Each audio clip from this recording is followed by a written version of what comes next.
Olá, boa noite, tudo bem? Olha o Vicente, boa noite, Vicente. Tudo certo com vocês? Comigo tudo bem também. É lógico, hoje aqui não é domingo e hoje também não é à noite. Mas uma boa noite para você, muito bem-vindo a esse quadro Renato Responde, onde eu respondo 4 perguntas dos inscritos. Você lembra que na semana passada eu estava com uma xícara nova que eu comprei? Olha, essa aqui é a outra. Olha que coisa linda. E o chá fica até mais gostoso. Depois eu vou fazer um café. Então vamos lá. Deixa eu contar para vocês. Hoje, aqui em Orlando, vai fazer... tem uma frente fria chegando e vai ficar mais ou menos uns 3 graus durante a noite. É a primeira vez desde 1993 que tão cedo nós temos uma temperatura negativa deste jeito. Se eles disseram que vai ficar 3 graus em Orlando, pode ter certeza que aqui em Longwood, por ser mais para o norte e por ter muito mais árvores e florestas, vai ser uns 2 ou 1. E eu já fiz a minha paz com isso, porque quando vinha o frio assim, eu ia lá e cobria todas as plantas com plástico, não sei o que, não sei o que lá. Agora, olha, me desculpem as plantas, mas é a natureza, né? Elas secam, depois elas voltam todas na primavera. Então eu vou pela primeira vez em 16 anos deixar elas lá fora do jeito que elas estão e ver o que vai dar. Porque assim, é muito trabalho para recolher tudo, para tirar tudo e para pôr tudo e assim, vou cobrir algumas, sim. Algumas eu vou cobrir porque eu tenho dó, sabia? Eu tenho dó das plantas, mas as de fora lá, tem umas que estão tão altas que não dá nem mais para cobrir. Tá, então seja o que Deus quiser. Se você está em Orlando, se agasalhe. Se você não trouxe blusa, vá na Ross, Dress for Less, e compra uma blusa, um casaco, tal, vai ser baratíssimo. Tá bom? Agora, se você puder, vai no Millenia, vai lá na Gucci, lá nessas lojas de marca e compra uma blusa bem bonita, tá? Um casaco bem bonito, porque vai esfriar. Então, depois da vinheta, nós começamos.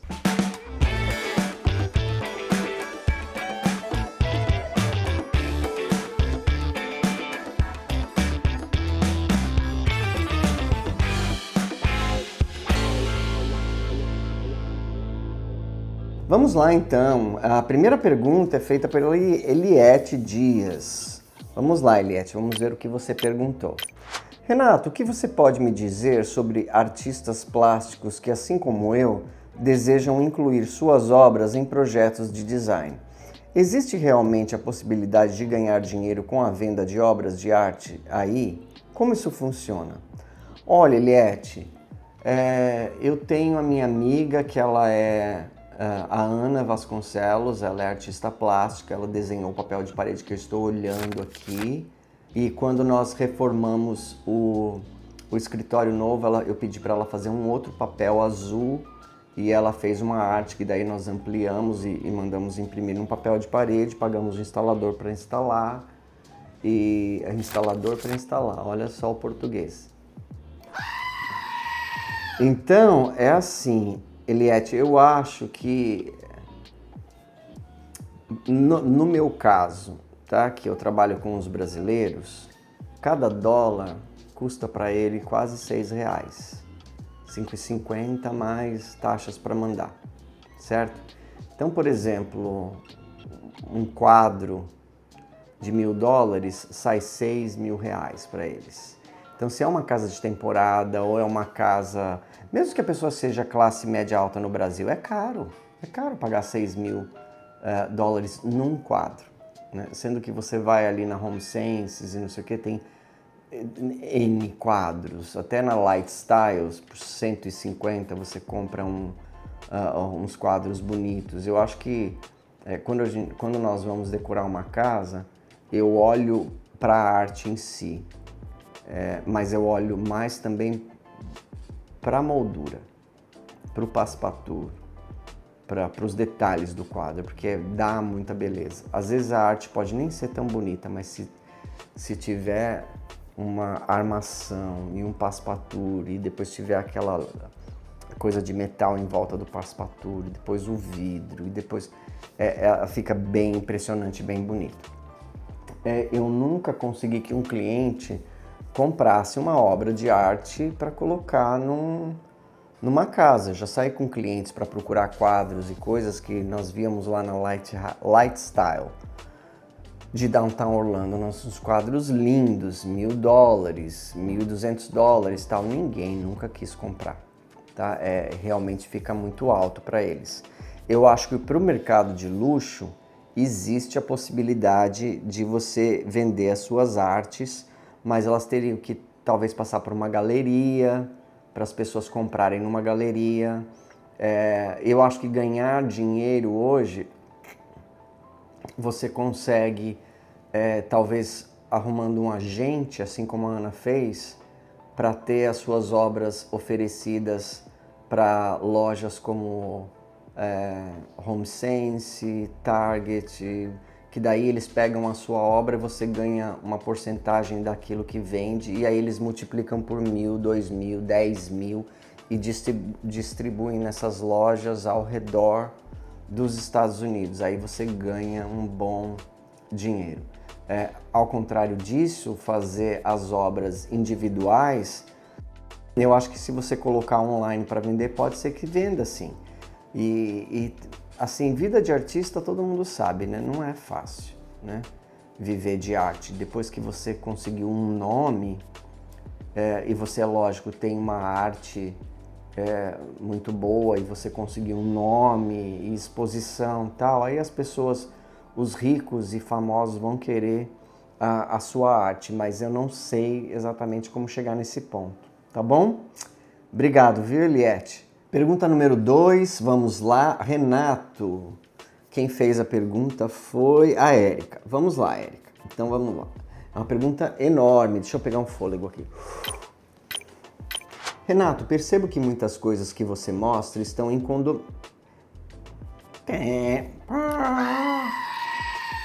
Renato, percebo que muitas casas que você mostra estão em condomínios. Algumas permitem aluguel de temporada e outras não, como você explica muito bem. Tenho acompanhado vários grupos sobre parques, hotéis e mundo Disney e também visto muitos relatos de furtos, tanto em casas de temporada quanto em hotéis, quando os turistas deixam compras nos quartos ou nos carros. Como você vê essa situação entre os moradores locais? Existe punição real ou algum tipo de ação para coibir esses crimes? Muitos dizem que ninguém faz nada. Qual é o seu ponto de vista sobre isso? Renato, pode até usar o berro do Vicente. Olha,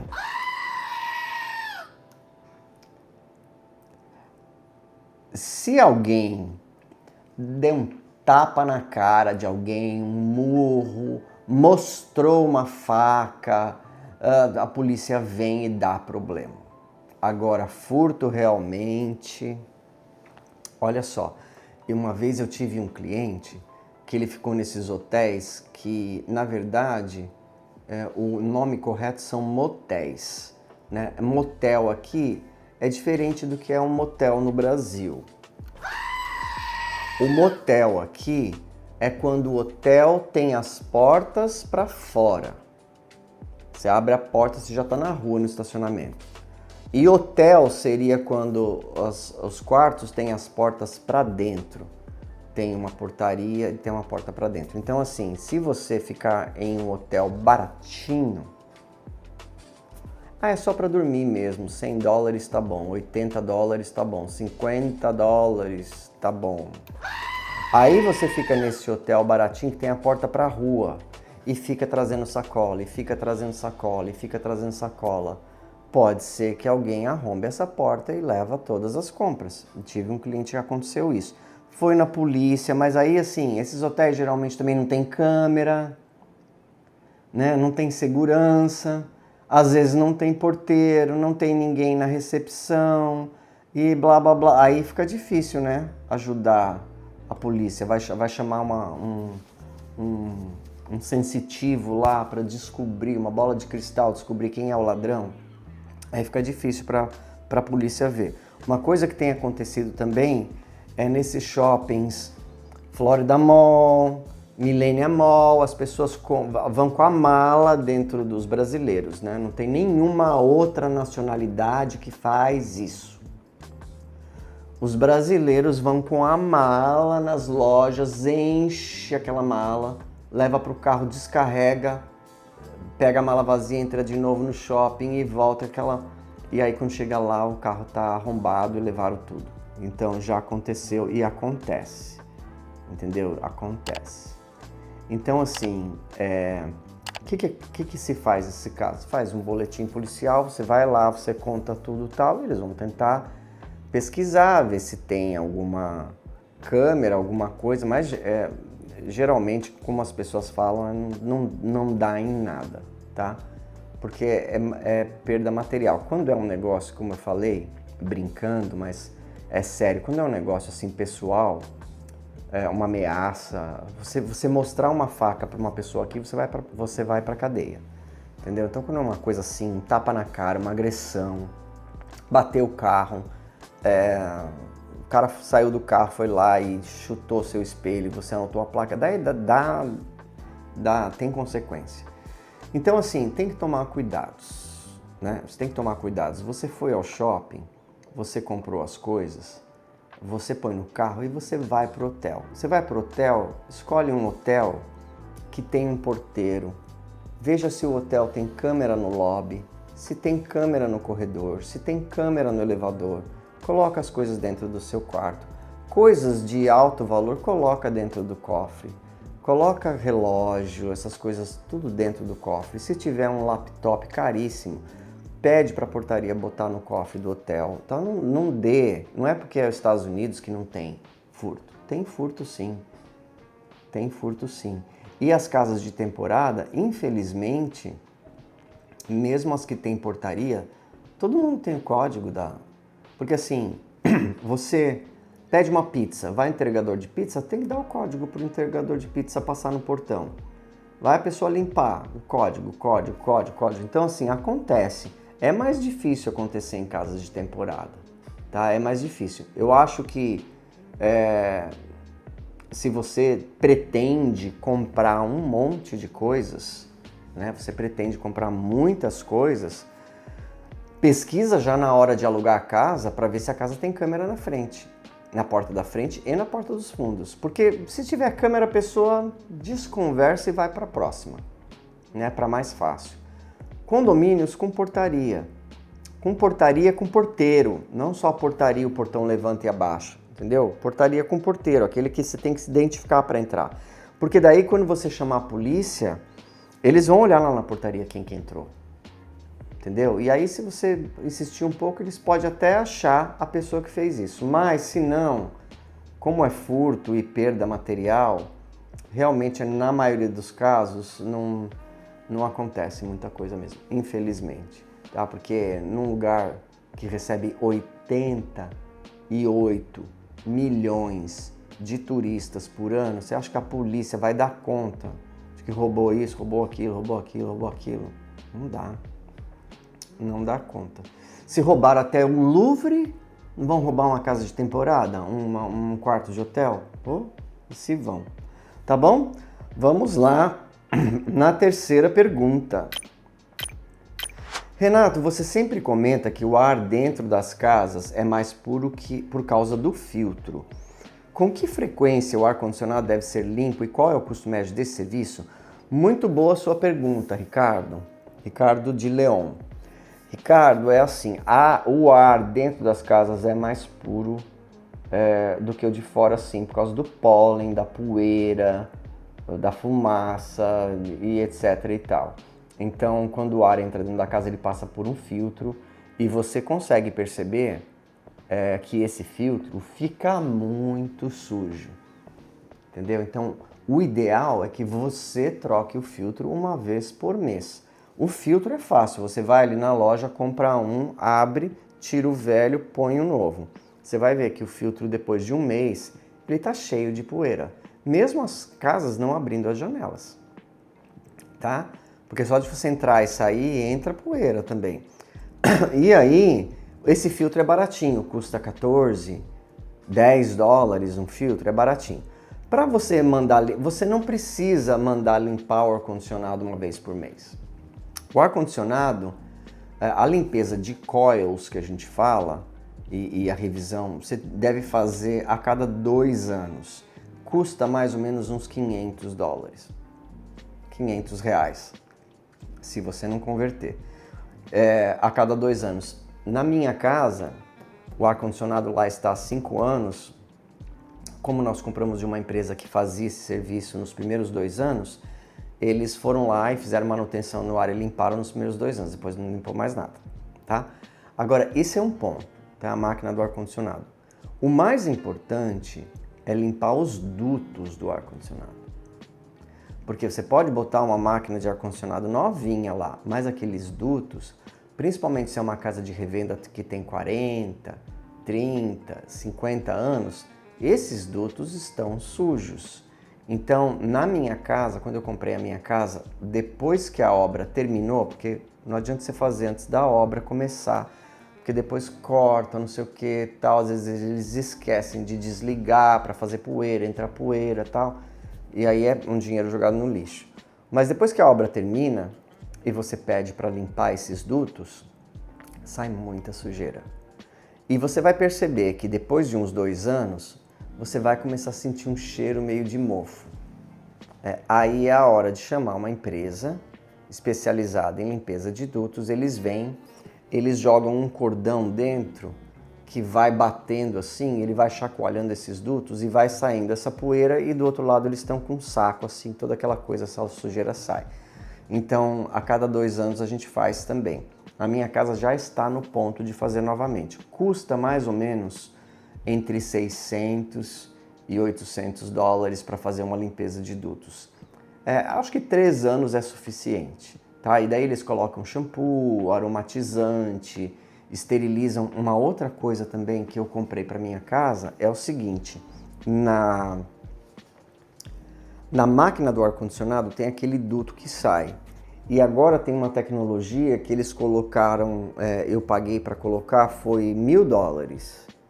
Eles colocam um aparelho, furam aquela caixa, colocam um aparelho que projeta uma luz, não é infravermelho que ele falou, eu não me lembro. Eu não sei que tipo de luz que é, que você não pode olhar para aquela luz que ela é super nociva. Ela mata todas as bactérias e todos os organismos vivos que passam por aquele ar ali, por ali, entendeu?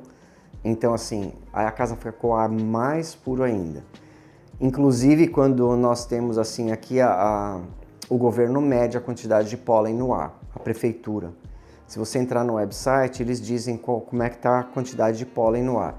Pessoas que têm alergia extrema ao pólen, elas olham lá naquele dia, eles aconselham a pessoa a ficar dentro de casa, para não ir para fora. Se você tem alergia a pólen, você quer economizar gasolina, não quer ligar o ar-condicionado e liga e abre o vidro do carro, aquele pólen entra todo dentro do carro. Tanto que aqui na primavera os carros ficam verdes por cima. A minha área toda lá de casa fica tudo verde. E aí vai lá a Denise limpar e tirar aquele pano verde de coisa. Então, até os cachorros ficam espirrando e tossindo. Então assim, é brabo mesmo. Mas é isso aí, limpeza de dutos uns 600 a 800, a limpeza do coil, que você tem que fazer uns 3 a 4 anos, também uns 500, e trocar o filtro do ar-condicionado é 10 dólares por mês. Às vezes você compra um pacote que vem 10 ou 20, que você paga 50, 80, quanto mais você comprar, mais barato fica, tá bom? Obrigado da sua pergunta. E agora a Vivi fez a última pergunta. Renato, percebo que a iluminação tem sido considerada um novo item de luxo dentro das casas. Quais são as principais tendências em iluminação residencial hoje? E você realmente acha que vale a pena investir nisso, considerando que tudo relacionado à iluminação costuma ter um custo bem elevado? Na sua opinião, o que é indispensável em uma casa quando o assunto é iluminação? Algo que foge do comum, do que todo mundo costuma dizer. Então vamos lá, Vivi. Olha, Vivi, quando você falou assim, eu percebo que a iluminação tem sido considerada um novo item de luxo dentro das casas. Eu acho que talvez você esteja se referindo ao Brasil, não é? Eu lembro quando eu era criança que a gente só tinha uma luz no meio da sala, um abajur e as pessoas velhas, né, que não enxergam direito, tinham uma luminária assim para ler. E era isso. Olha, mas não acho que é agora não, tá? Talvez no Brasil esteja sendo feita agora. Eu acho que no mundo inteiro começou uma tendência as pessoas buscarem profissionais para fazer as suas próprias casas. Né? Antigamente era raro as pessoas contratarem um profissional para fazer sua casa. Hoje as pessoas querem que a casa delas pareça como as casas das revistas ou as casas dos filmes e seriados, né? Todas essas casas de revista e essas casas de filmes e seriados são profissionais que montam esses interiores. É lógico, alguém lá no passado tinha muito bom gosto, geralmente a esposa, e ela montava essa casa desse jeito e ela conseguia, gostava muito e fez muitas vezes e começou e olhava naquelas revistas de decoração e imitando e as casas ficavam desse jeito. Mas hoje as pessoas geralmente costumam pagar arquitetos, decoradores e designer de interiores, né? Que são 3 profissões diferentes. Tá? Você pode, um arquiteto pode decorar? Pode. Mas ele faz bem? Geralmente não. Por quê? Desculpe os arquitetos aí, tá bom? Por quê? Porque ele não teve na formação dele. Eu examinei o currículo de arquitetura das faculdades do Brasil, né? E eu fiz a faculdade de design de interiores aqui nos Estados Unidos. 80% das matérias que nós temos na faculdade de design de interiores não existe no currículo de arquitetura. Não existe. Então, assim, você não... tem tanta coisa envolvida dentro de um interior que, assim, o arquiteto tem a formação dele, ele é necessário, não me leve a mal. O arquiteto é necessário, você precisa de um arquiteto, de um engenheiro, de um designer de interiores e de um decorador. Agora, e tudo isso é preço, né?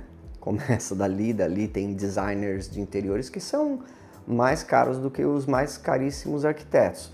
Mas se você pegar o YouTube e começar a ver casas de arquitetos, principalmente casas que são deles, você vai ver aquela mobília minimalista, reta, falta o aconchego, falta um pouco de iluminação, tem problemas funcionais. Eu hoje de manhã assisti um filme de um arquiteto, o canal do YouTube que eu assisto chama Local Project, é um canal australiano, Local Project, e tem uma parte lá, eles têm como chama, Dani, quando você junta todos os vídeos num só? As playlists. Tem uma das playlists que é assim, casas que os próprios arquitetos e designers moram. E aí mostra deles. Você consegue notar nitidamente a diferença da casa do designer de interiores à casa do arquiteto. Agora, o designer de interiores não consegue projetar aquelas casas que o arquiteto projeta. Por quê? Porque você não tem essa formação no currículo da faculdade. E o decorador não fez faculdade nenhuma, ele tem um olho bom, ele gosta, ele tem paixão por aquilo, ele se desenvolve, tem decoradores fantásticos, tá? Mas não precisa de formação nenhuma. Então, uma coisa que lá quando eu fiz faculdade aqui, 15 anos atrás, tinha uma matéria que se chamava Lighting, que era uma matéria só sobre iluminação. E foi lá que eu aprendi que existem 5 tipos de iluminação. Vamos ver se eu consigo lembrar. Tará! Vamos lá. A primeira iluminação é a iluminação geral. Tá? Iluminação geral é aquela iluminação que você põe no meio, que ilumina tudo geral. Se você fizer, antes disso, deixa eu falar. A iluminação é 40% do design. Você pode fazer um cômodo lindo de morrer. Se você não fizer uma iluminação, você não traz ele para o potencial que ele pode ter. Então, o que eu aprendi na faculdade de design é que um cômodo, para que ele seja completamente designed, projetado, ele teria que ter 5 tipos de iluminação. A primeira iluminação, não vou falar geral, não. A primeira iluminação é a iluminação natural, né? É a iluminação da janela. Então você tem que tomar cuidado com a iluminação da janela.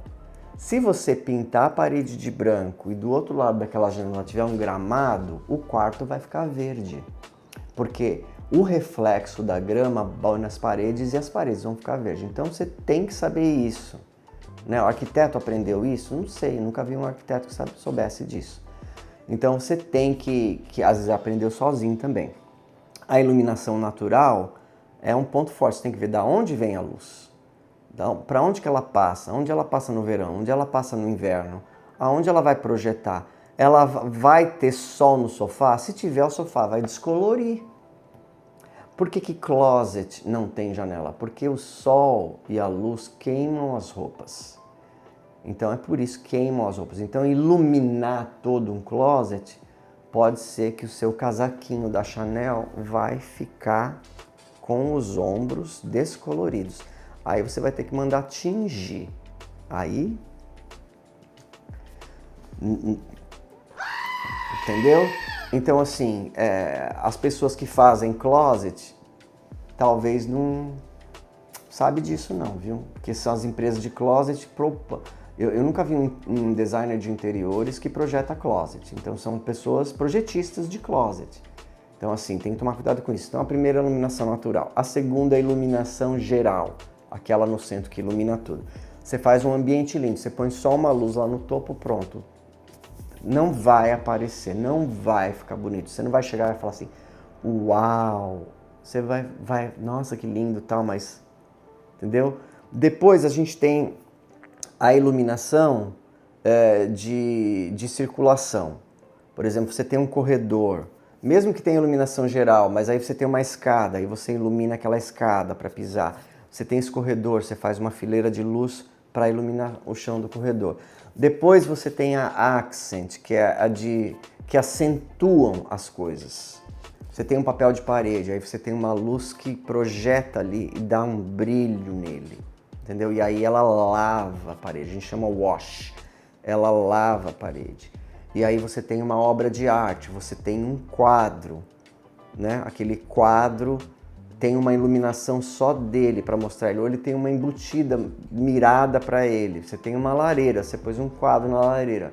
Você tem que botar uma luz embutida em cima, acentuando esse quadro, acentuando uma parede, acentuando uma estante, uma cadeira. Essa de accent. E por último você tem a luz de tarefa. A luz de tarefa, você tem luz debaixo do gabinete. Você vai lá picar um negócio ou vai escolher um negócio, só tem a luz geral do meio ali. Ela vai fazer uma sombra, você vai ver, daí você tem que virar, daí você tem que isso aqui. Então tem a luz debaixo do gabinete, que é a luz de tarefa. Para você executar as coisas. Você projetou uma ilha, tem a pia. A pessoa vai picar os legumes ali do lado da pia. Tem que ter uma luz ali. Né? Você tem que pensar nisso, tem que colocar uma luz ali para iluminar aquela tarefa que ela vai fazer. A pessoa vai ler, vai desenhar, tem que ter uma luminária para a noite, além da luz geral, tem uma luminária. E aí você controla, hoje tem luz embutida com dimmer. Dimmer é em português? Porque se usa dimmer também para português. Ah, é dimmer também em português? Quando a gente fala, tipo, uma luz dimmerizável. Sabe? Dimmerizável, essa eu nunca tinha ouvido falar.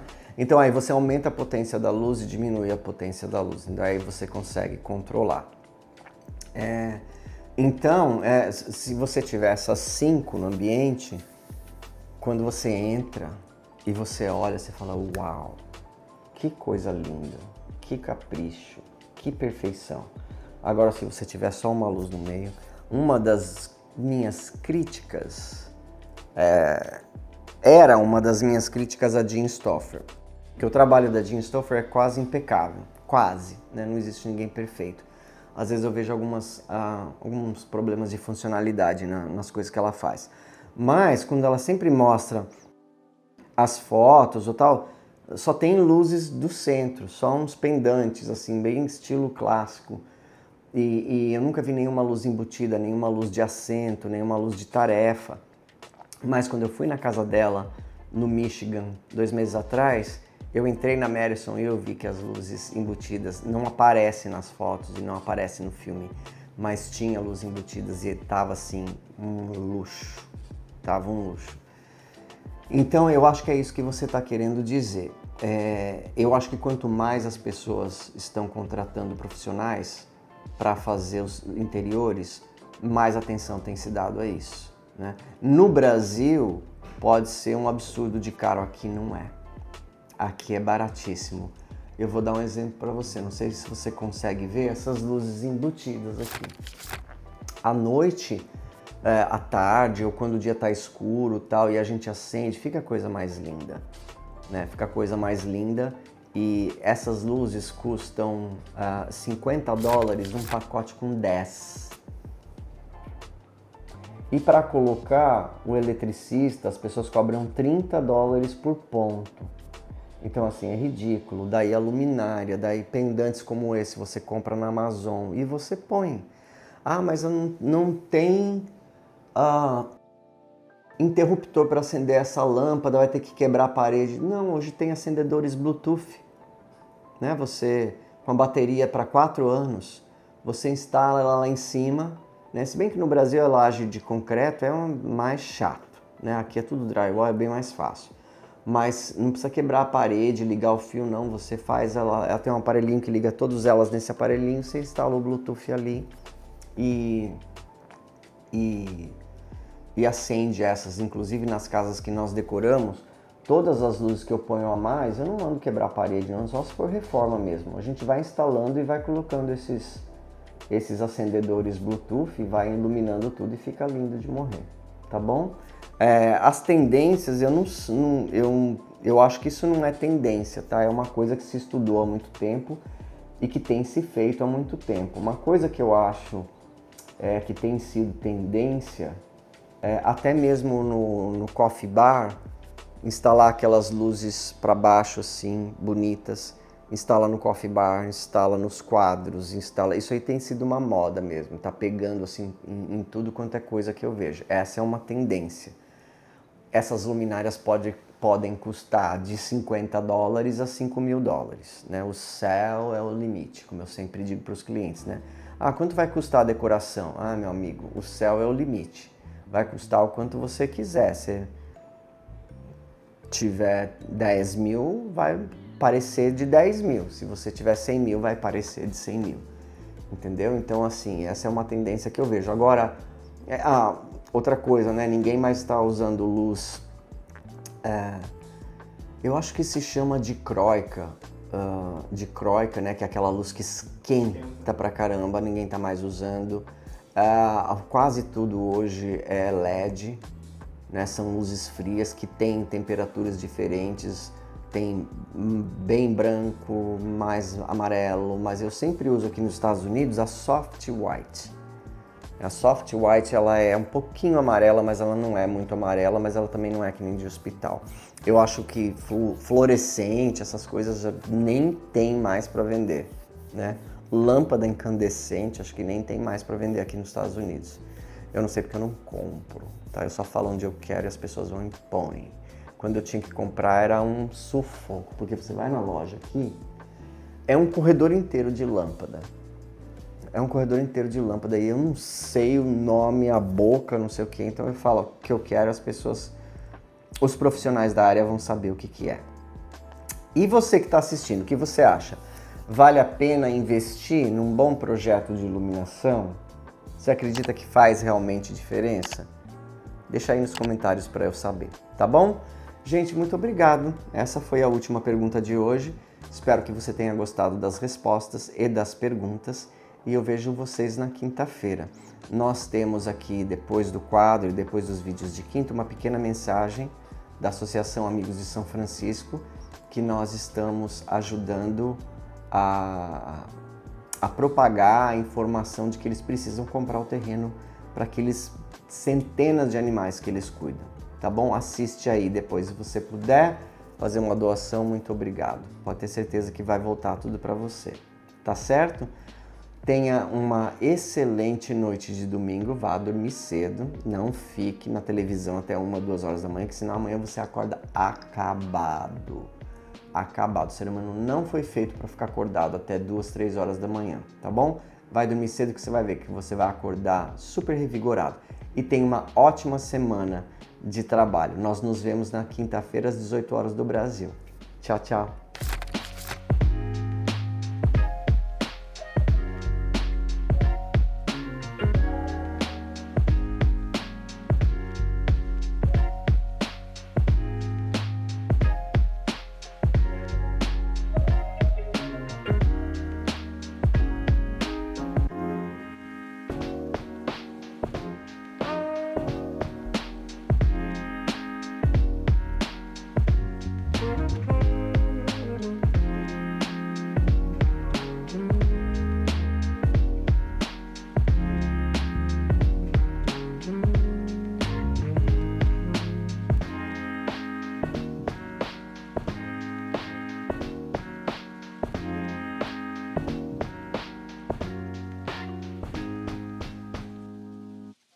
Antes de encerrar o vídeo, eu queria fazer um pedido muito especial. A ONG Amigos de São Francisco está prestes a realizar um grande sonho: comprar definitivamente o sítio em Ibiúna, onde hoje acolhe centenas de cães e gatos resgatados do abandono. O valor é de R$360 mil e já foi arrecadado 80%. Agora falta apenas 20% para que esse lar seja realmente deles. Desde 2012, a ONG já transformou a vida de mais de 2.000 animais. Muitos foram adotados, mas outros, especialmente os mais velhinhos, provavelmente passarão o resto da vida no abrigo. E é justamente por eles que essa conquista é tão importante. Se o sítio não for comprado, todos correm o risco de perder o único lar que têm. Por isso, eu peço a sua ajuda. Não importa o valor, qualquer contribuição faz diferença. A sua doação pode significar dignidade, segurança e amor até o último dia de cada um desses animais. Vamos juntos unir forças e transformar esse sonho em realidade.